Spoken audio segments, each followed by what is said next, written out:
अस्सलाम वालेकुम व्यूअर्स, कैसे हैं आप? उम्मीद है कि आप खैरियत से होंगे। अगर आप फर अंग्रेज़ी सीखना चाहते हो या बोलना चाहते हो तो आपके लिए आज का ये लेक्चर बहुत इंपॉर्टेंट लेक्चर है, क्योंकि इसमें हम 7 most important spoken English structures discuss कर लेंगे, जिसके ज़रिए आप आसानी से अंग्रेज़ी बोल सकेंगे। तो आइए शुरू कर लेते हैं। नथिंग एज सच, ये इस्तेमाल होता है ऐसा कुछ नहीं है का ट्रांसलेशन करने के लिए। अगर इसका फार्मूला बनाए तो कुछ इस तरह से बनेगा, नथिंग एज सच, फिर उसके बाद सेंटेंस, जैसे कि ऐसा कुछ नहीं, मैं उसको जानता तक नहीं। Nothing as such, I don't even know him. Nothing as such, I don't even know him. ऐसा कुछ नहीं है, वो झूठ बोल रहा है। Nothing as such, he is telling a lie. Nothing as such, he is telling a lie. ऐसा कुछ नहीं है, मैंने उसे देखा तक नहीं था। ऐसा कुछ नहीं है, मैंने उसे देखा तक नहीं था। Nothing as such, I did not even see him. Nothing as such, I did not even see him.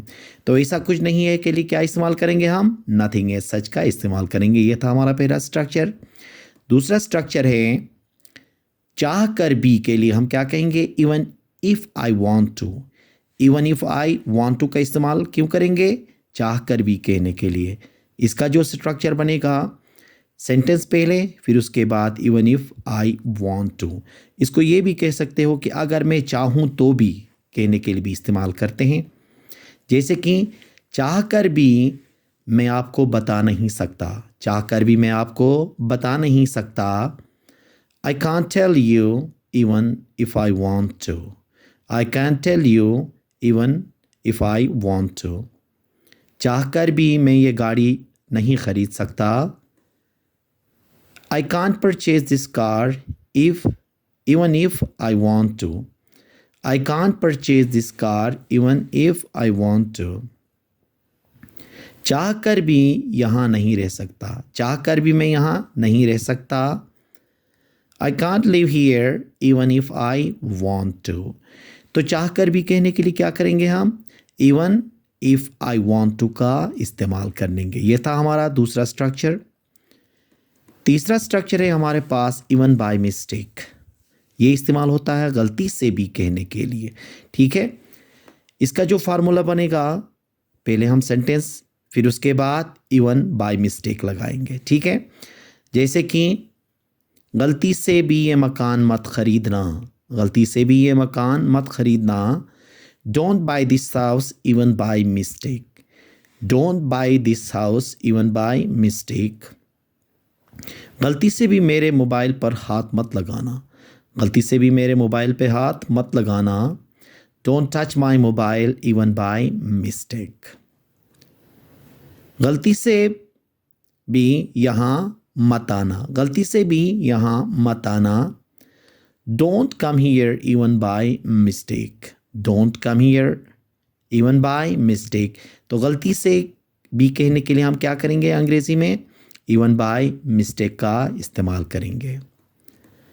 चौथा स्ट्रक्चर है it is what it is. It is what it is, ये है जो है सो है। मतलब जो कुछ भी है बस उस पर इक्तिफा करने के लिए ये हम इस्तेमाल करते हैं। इसका जो फार्मूला होगा, पहले it is what it is, फिर उसके बाद क्या करेंगे? हम सेंटेंस का इस्तेमाल कर लेते हैं।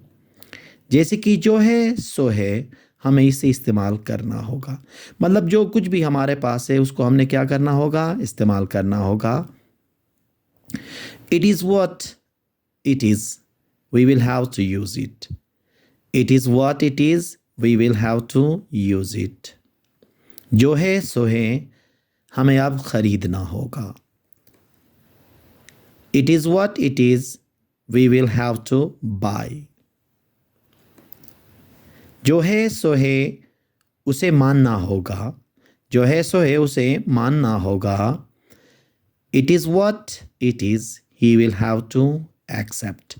तो ये किस चीज़ के लिए इस्तेमाल करेंगे? इट इज़ व्हाट इज़, ये इस्तेमाल होगा जो है सो है। पांचवा है हमारे पास एट हुज बिहेस्ट। ये इस्तेमाल होता है किस चीज़ के लिए? किसके कहने पर। या किसके इशारे पर। अब इसका जो फार्मूला बनेगा एट हुज बिहेस्ट, फिर उसके बाद सेंटेंस।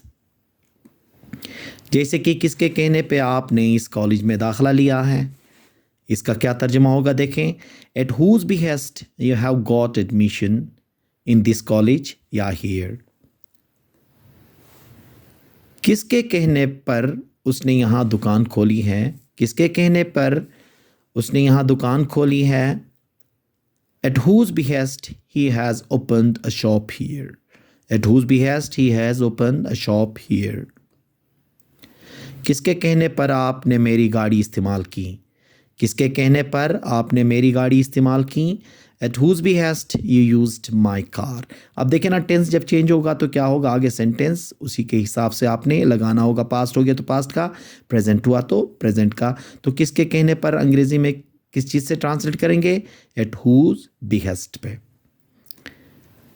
छठवां है हमारे पास प्ले सेकंड फिडल, हाँ में हाँ मिलाना।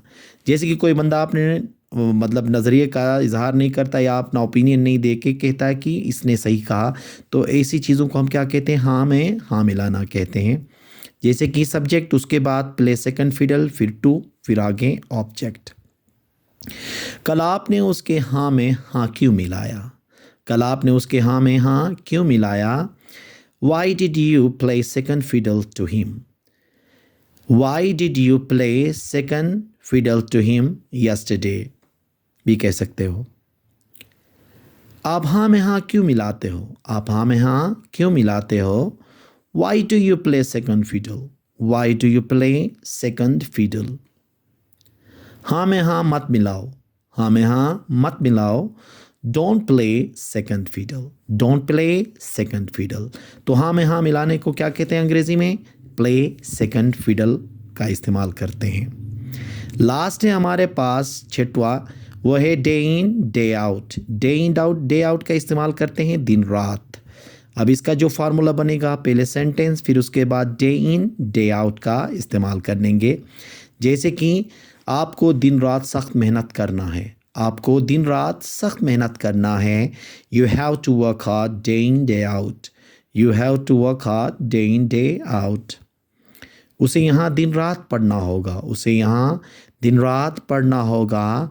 ही will have to study here day in day out, he will have to study here day in day out.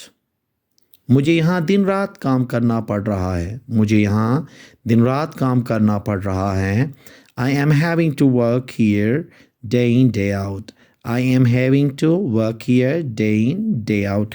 तो day in day out का इस्तेमाल क्यों करते हैं हम, दिन रात के ट्रांसलेशन के लिए हम करते हैं। तो ये 7 जो स्ट्रक्चर्स हैं ये हमारे रोज़मर्रा ज़िंदगी में बहुत ज़्यादा इस्तेमाल होते हैं इंग्लिश के अंदर। तो इनकी आप प्रैक्टिस कर लें, इनको लिख लें डायरी में, इनके सेंटेंसेस बना लें और स्पीकिंग में इसको बार बार आप इस्तेमाल करें ताकि आपको उर्दू से इंग्लिश बोलने में बहुत ज़्यादा आसानी होगी। उम्मीद है कि आज का ये लेक्चर आपको पसंद आया होगा। Thank you very much.